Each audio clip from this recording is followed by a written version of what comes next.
সড়কমন্ত্রী মাননীয় সড়কমন্ত্রী বললেন যে স্বস্তি যাত্রা ছিল। তখন আমার প্রশ্ন হলো যে আর কত লোক মারা গেলে তিনি অস্বস্তি বোধ করবেন?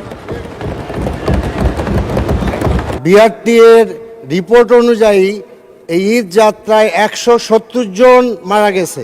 যাত্রী কল্যাণ সমিতির রিপোর্ট অনুযায়ী 370 জন। এরপরে আমরা দেখলাম যে দৌলতদিয়া একটা আস্ত বাস পানির নিচে চলে গেল। এত মর্মান্তিকভাবে লোক মারা গেল, সেখানে সড়কমন্ত্রী গেলেন না। ব্রিটেন হইলে তো তিনি পদত্যাগ করতেন। তিনি এরকম কোনো চিন্তা করবেন কিনা? সাইফুল আলম, ঢাকা 12।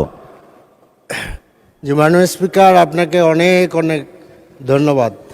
একই সাথে আমার ঢাকা 12 আসনের সমস্ত ভাই বোন এবং ছোট ছোট বাচ্চারা যারা সবসময় আমাকে ঘিরে থাকতো ইলেকশনের সময়, তাদেরকে ধন্যবাদ জানাচ্ছি।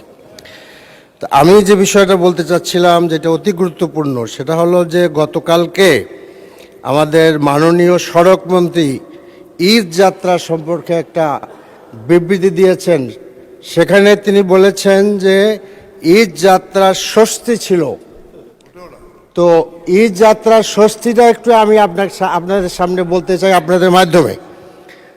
আমাদের আর বিআরটি এর রিপোর্ট অনুযায়ী এই ঈদ যাত্রায় 170 জন মারা গেছে। আর হলো যাত্রী কল্যাণ সমিতির রিপোর্ট অনুযায়ী 370 জন। এরপরে আমরা দেখলাম যে দৌলতদিয়া একটা আস্ত বাস পানির নিচে চলে গেল। এখন আমাদের সড়কমন্ত্রী মাননীয় সড়কমন্ত্রী বললেন যে স্বস্তি যাত্রা ছিল।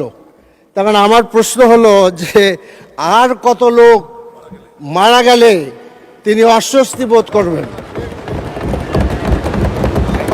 এবং মাননীয় স্পিকার, আরও কথা আছে।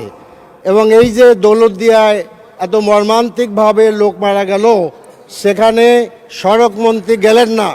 মাননীয় সদস্য, দয়া করে আপনি একটা নোটিশ প্রদান করতে পারেন বিধি অনুসারে। মৃত্যুবরণ যারা করেছে তাদেরকে মাত্র 25,000 টাকা, জীবনের মূল্য ধরা হলো 25,000 টাকা, আর আহতদের জন্য 15,000 টাকা। মাননীয় সদস্য, আপনি একটা কয়েক সেকেন্ড আপনি নোটিশ প্রদান করতে পারেন, তারপরে আমরা বিবেচনা করব। অসংখ্য ধন্যবাদ মাননীয় সদস্য। কয়েক সেকেন্ড আমি চাচ্ছি। এখন আমার প্রশ্ন হলো যে এইরকম একটি কন্ট্রাক্টরি উনি বিবৃতি দিলেন, কারণ সড়কমন্ত্রী কি এ ব্যাপারে আমরা যে ওয়েস্টমিনিস্টার ফলো করি, ব্রিটেন হইলে তো তিনি পদত্যাগ করতেন। তিনি এরকম কোনো চিন্তা করবেন কিনা? তিনি কোনো চিন্তা করবেন কিনা? মাননীয় সদস্য, আপনাকে ধন্যবাদ।